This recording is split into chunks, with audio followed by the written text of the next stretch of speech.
En este vídeo vamos a resolver un problema de la convocatoria extraordinaria de selectividad de Economía de la Empresa de Andalucía que se hizo en julio de 2022. Concretamente es un problema de balance. El problema nos dice: una empresa fabricante de pescado presenta la siguiente información patrimonial. Como vemos, tenemos una tabla con los elementos patrimoniales desordenados y nos pide que elaboremos el balance de situación conforme al modelo del PGC, es decir, que lo ordenemos según esta estructura y que obtengamos la cifra de la amortización acumulada del movilizado material, que como vemos es una incógnita, que está aquí. Este dato, la amortización acumulada del movilizado material, es un elemento que tiene que ir entre paréntesis porque es negativo. Por lo tanto, el resultado se va a tener que restar a los totales, como ahora veremos. Bien, para empezar a hacer el balance vamos a ir elemento por elemento situándolo en su masa patrimonial. Comenzamos con la estructura del balance, que vamos a verla para tener claro qué tenemos que poner. Por un lado tenemos el activo, que lo vamos a situar a la izquierda, y por otro lado el patrimonio neto y el pasivo, que lo vamos a situar a la derecha. Dentro del activo tenemos los elementos ordenados de menor a mayor liquidez, empezando por el activo no corriente, que se va a dividir en tres submasas, que es el inmovilizado intangible, el inmovilizado material y las inversiones financieras a largo plazo. Por otro lado, tenemos el activo corriente o activo a corto plazo, que son las inversiones que no tienen permanencia en la empresa o que tienen una permanencia inferior a un ejercicio económico, y por lo tanto las vamos a dividir en cuatro grupos, que son existencias, deudores y otras cuentas a cobrar, inversiones financieras a corto plazo y efectivo. Por otro lado, en el lado derecho tenemos la estructura financiera de la empresa, que son los recursos financieros, que van a estar compuestos por el patrimonio neto o los recursos propios, el pasivo no corriente o las deudas o el exigible a largo plazo y el pasivo corriente o el exigible a corto plazo. Esto se va a ordenar de menor a mayor exigibilidad. Ahora sí, comenzamos uno a uno colocando los elementos patrimoniales. El primer elemento es materias primas por valor de 11.000 euros. Materias primas son las materias primas que se guardan en el almacén y por lo tanto son existencias. Por lo tanto, irán aquí, por valor de 11.000 euros. Y continuamos con el siguiente elemento. El siguiente elemento es el capital social, que son las aportaciones de los socios a la empresa cuando se constituye, por valor de 100.000 euros. Por lo tanto, va a ser patrimonio neto. Tenemos el capital social por valor de 100.000 y continuamos con el siguiente elemento. El siguiente elemento es el resultado del ejercicio, que es el beneficio neto del ejercicio económico actual, antes de constituir reservas y repartir dividendo, que son 30.000 euros. También pertenece al patrimonio neto, por lo tanto, irá aquí, por valor de 30.000 euros. Y continuamos con el siguiente elemento. Proveedores, efectos comerciales a pagar. Bueno, pues son distribuidores que nos han traído mercancías, por eso son proveedores, y que les hemos dejado la mercancía a pagar, pero habiendo firmado un efecto comercial o un pagaré. Por lo tanto, es una deuda a corto plazo. Por lo tanto, irá al pasivo corriente. Hay una errata en el enunciado del problema y los proveedores de efectos comerciales a pagar son 13.000 euros. Por lo tanto, vamos a ponerlo aquí y vamos a cambiar los datos. Ya está corregido y por lo tanto vamos a nuestro balance. Como vemos, proveedores de efectos comerciales a pagar por 13.000 euros en el pasivo corriente. Y continuamos con el siguiente elemento.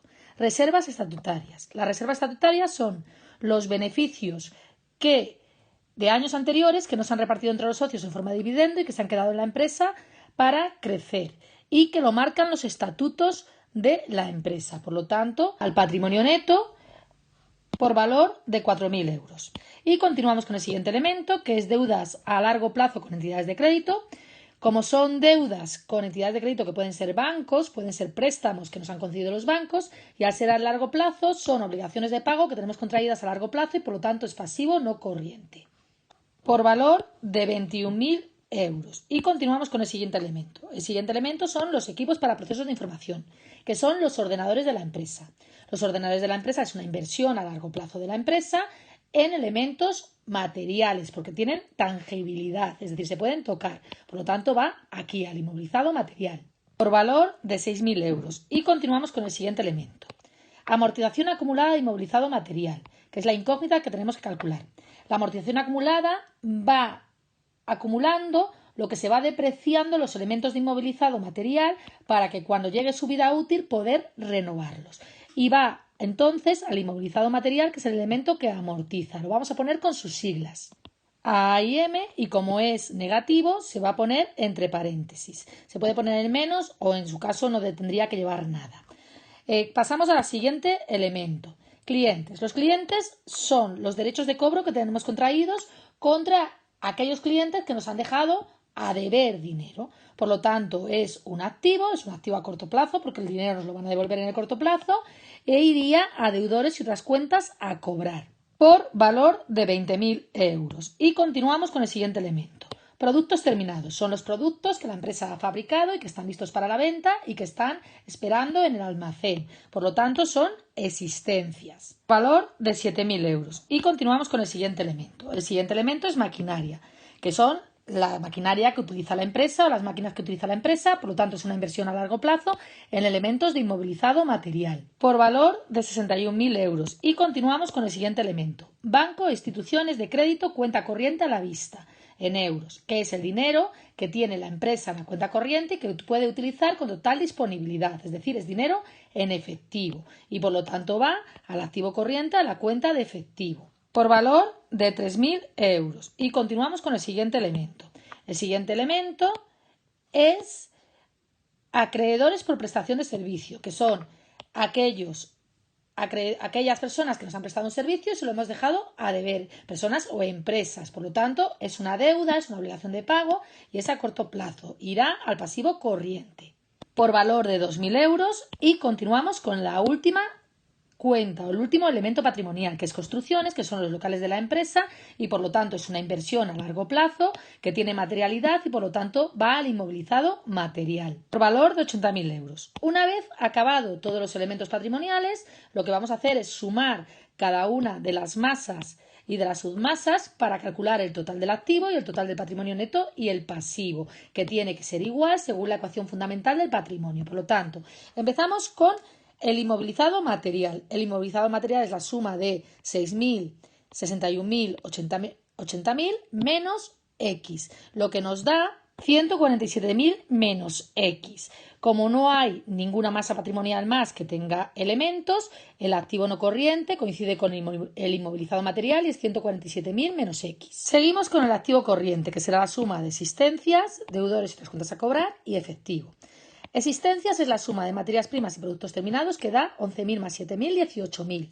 Deudores y otras cuentas a cobrar coincide con clientes y da 20.000 y efectivo va a coincidir con el banco y dará 3.000.